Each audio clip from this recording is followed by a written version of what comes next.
دوستان بذارین یه نکاتی رو بهتون بگم.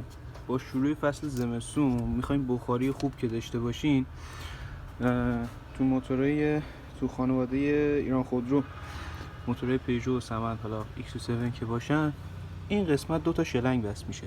خب این 2 شلنگ رو باز میکنین، بعد این رادیات بخاریتونه داخل با یه فشار آب میکنین داخلش.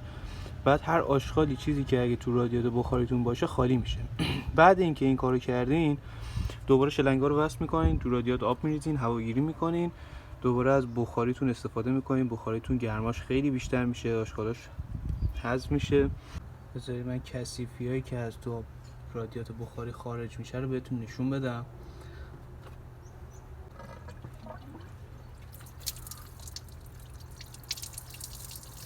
این سنگابایی که داره خارج میشه رو میبینید؟